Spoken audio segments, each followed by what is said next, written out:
بسم الله الرحمن الرحيم dhageystayaal ku soo dhawaada qaybtii 17aad ee shakadii Manafai taas oo qalinka u qaatay qoraaga Maxamed Daahir Afrax waxaan halka ka soo jeedinaya anigoo Maxamed Xaaji jaamac dhagey wali khudbadiisii dheereed buu wadaa haduuba codkii kor u sii dalacay oo kuleel iyo xamaasad hor la geliyay ma yajaalaya ma ogolaanayna waxyaalaha caynkaasa shaqa curyaamiska iyo iska daba wareegga iyo afmishaarnimada dadka qaarkii la dhuxul leeyihiin oo dul qaadanayna waxaan arkaa dad wali u hanqal taagaya baantii musuqmaasuq ee qaraabakiilkii xatooyada xoolaha dadweynaha laba wajiiranimadii iyo waxyaalihii kale qurunka ah ee kacaanka ka hor jiri jiray waxaan u jeedaa dad raba inay soo celiyaan dad dantooda ka hormarinaya danta ummadda dadkaas tallaabo cad baanu ka qaadayna sharcigaan la tiigsanayna gacanku ma ogola waxaas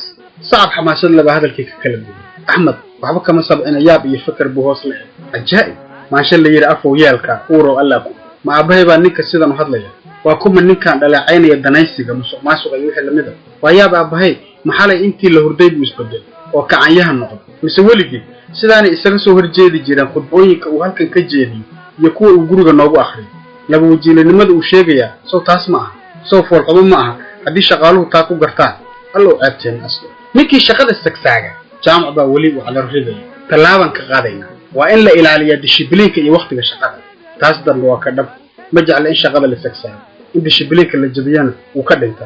waa nin karti badan oo shaqo jecel caajiska iyo caabtana nacay inkastoo danihiisa gaarka iyo kala weyn yihiin danta haddana aad buu uga taxadiraa inay dayacanto meeshii loo xil saaray kadibna uu ku ceeboodo madaxnimadana laga qaado ama uu sharcigu qabto sidaa awgeed wuu iska ilaaliyaa inuu si toos ah ugu takrifalo hantida mashruuca siyaalo badan buu ugu fushadaa ujeedadiisa weyn ee ah inuu wax tabcado oo hantidiisa gaar ahaaneed ballaariyo shaqadiisa iyo bulsho weynta dhexdeedana haybad buu ku leeyahay markii shirkii laga dareeray jaamac dhagey xafiiskiisii buu toos u aaday axmed shaqaalihii ay siiqeynaan baa salaan ku hadlay kadibna aabihii ayuu xafiiskii weynaa ee quruxda badnaa uga daba tegay hay axmed wuu ku salaamay intuu xaashiyii horyiil madaxa kor uga qaaday markuu shanqartiisa maqlay nabadaabo wuu ugu jawaabay isagoo taagan carruurtiisa aad buu u jecel siiba axmed wuu ku dhaartay aayihiisana aad uga fikiray wixii uu weydiistana uma diido si uusan u calool xumaan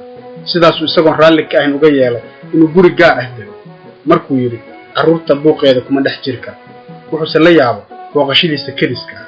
ugama baran inuu micno darro xafiiska ugu yimaado wuu ka yaran lahay wuxuus yidhi ma dhiilo soo korartay buu kaaga warkeen waa sidee ma wax cusub baa jira may aabe waxba ma jiraane anigaa muraadir kaa soo yeeshay soo fadhiiso armaadiin iska dhigtay oo muraadkaagu ku saabsan yahay arrintii aan weligay ugu guubaabin jira tii guurka miya mise weli sahan baad ku jirtaa sidaad oran jirta walaa aabe sahankii weli waan isaga jiraa laakiinse hadda ma faramarin haddaba waan kuu sheegay bishan gudaheeda haddii aad wax keeni weydo anigaa xilkii kaala wareegaya oo gabar wanaagsan ciddooda ku weydiinaya may aabe waad mahadsan tahay laakiinse xilkaas adiga kugu dhibi maayo haddii baan uga fursanaya haddii aad adigu ka soo bixi weydo anna aan rabo inaan dhashaada arko intaan gabow iyo geeriye naga daba imo hadda maxaad isku haysaa waataad lahayd ma faramarniye gabar baan isfaranay ko hadda intii muddo ah waan wada soconnay wayna ila wanaagsan tahay oo maxay tahay axmed wuu gartay maxay tahayda aabihii inay su'aalo badan huwan tahay wuxuuse ugu soo gaabiyey waa arday dugsi sare dhigan dadkooda ma taqaan su-aashaas dadban buu ku celiyay isagoo qudhiisu ka cabsi qabo in wiilkiisu dhibsado hadduu toos u weydiiyo su-aasha uu doonayo axmed oo ay u caddayd jawaabta aabihii ka doonayo hase yeeshee weli ka meermeeraya ayaa yidhi ma yaabo ciddooda weli isma aananba ma gabar aadan weli dadkooda aqoon baad rabtaa inaad guursato jaamac baa cod intii hore ka kulul oo canaani ka dhidhamayso ku yidhi may aabo wax go'aan ah weli kama gaaro go'aanka guurku adiga unbuu kugu xidhan yahay cid kale go'aan ma gaari karto xitaa iyada weli guur lama soo hadal qaadin oo haddaadan guurba la soo hadal qaadin maxaad isu sheegi jirtay maxaadse ku ogtahay inay ku ogoshahay iyo in kale maquud aan jirin qoryo u guraa waxaan ogahay inay jeceshahay waxna iga diidi mayso haddaan idhaahdo aan isguursanno intuu isu qoslay buu cod ka jana ku yidhi inay jeceshahay bal ninkaa weyn wuxuu ku hadlaayo waxaagoo dhammi waa dhalanteedkaas markaasaad leedahay xil baan qaadi karaya anigaa qof la imaanaya naag aadan dadkeeda aqoon oo waxay tahay ogeyn Soomaali Maxamed cid alla ay ka tahay aadan sheegi karin oo aan wax heshiisiin dhex marin baad hadda isleedahay qof baad haysaa waxaasi ma wax la rashir yimaada Maxamed in yar buu fikir la aamus ilaahu hana imtixaan canaantaas oo dhan waxay ugu dhacaysaa ma dadkeeda iyo qoladeeda soo ogaatay bal maxaa fuduushaas igelin ma iyadan guursanaya mise dadkeeda si fiican baan u bartay si fiican bay baratay waan ka helay way iga heshay waan jeclahay way jeceshahay intaas oo dhan haddaan ogahay maxaa ii dhimay bal waa kan yaa aabbahay noo kala turjumaan ee intaa kaliya ka dhaadhicin anigu inaan ka dhaadhiciyo warkeeda daayay xitaa uma sheegi karo intaas hortiisa kama oran karo intuu madaxa kor u qaaday buu yidhi isagoo gidaarka fiirinaya laakiin aan waxba arkin aab horta arrintan ma ahayn kii aan maanta kuugu iri arrintan mar dhan baan rabay inaan kuula imaado markaan dhankayga kasoo diyaar garoobo haddana maadaama sheekadu nala gashay in baan rabay inaan ku sii ogeysiiyo in qoftaasi jirto qofaan ku kalsoonahay haddaysan ahaynna kuuma sheegin adiga naftaada waa qof aanuba inaad ila jeclaysan doontid markaad aragto xagga quruxda iyo xagga qiimaheeda kalaba intuu yara aamusay buu si degan u weydiiyey sidii nin soo dabay aabaheed iyo hooyadeed ma joogan haa way joogaan aabaheed muxuu ka shaqeeya waa bacmushtar aan weyneyn magacii xaaji muumin baa la yidhaahdaa xaafadeed degan yihin xamar weyne gurigooda ma tagtid miyaa waa tegi lahaa waalidkana mar horaan isbaran lahayne waa dadka dhaqankooda xirxiran yahay oo fadeexad u yaqaan haddii gabadhu nin aan lagu darin barato waa runtoode waalid darro jaamac baa yidhi axmedna wuu jeclaystay inuu ra'yigaas gaashaanka ku dhufto kumase dhiirana hadalkiisa hor istago sidii isagoo oraahdan dambe aan maqlay ama wax ka qabay wuxuu yidhi marka loo tegayaa waxay noqon kartaa oo keliya marka loo socdo weydiinta gabadha guurkeeda dadka u tegayaana waa inay noqdaan ikhyaar waaweyn waxaad yeelaysaa jaamac baa soo gabagabeeyey bal gabadhana soo tus oo guriga keen markaas kadib arrimahooda kale anaa ka salgaari doona hadday qof wanaagsan noqotana aabaheed dan baan u heli doonaayo intuu yara aamusay sidii isagoo weli hadalka dhammaystirkiisa raadinayay ayuu intuu si kadis u soo eegay ku yidhi kow maxay ahayd arrinta kale oo aad iigu timi mayaaba wax saas usii weynna ma ahee arrin yar oo lacag la-aan igu heshay baa meel iiga xayiran goor aad lacag la-aanka bixi doontid ma garanayo ayuu hoos u yidhi isagoo boorsadii lacagta soo bixinayo axmed markuu isagoo faraxsan jaranjarta ka degay baa ugu horraysay dareen uu dareemo dhididka korkiisa fuul inkastoo uu weli madaxa culays ka dareemayo haddana wuxuu ku faraxsanaa imtixaankii kululaa ee uu kasoo samata baxay iyo muraadka uu meesha u yimid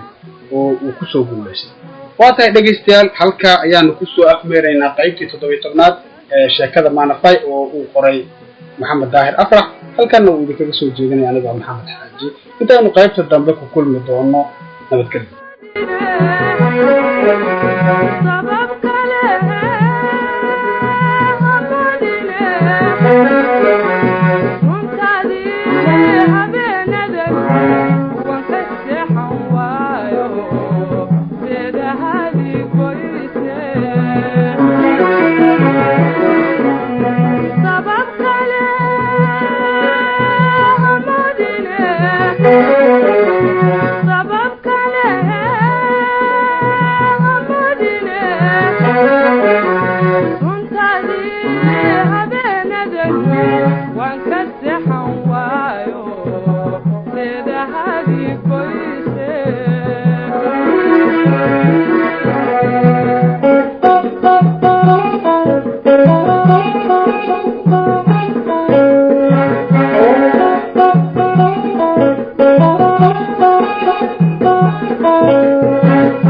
Salankaad fuushay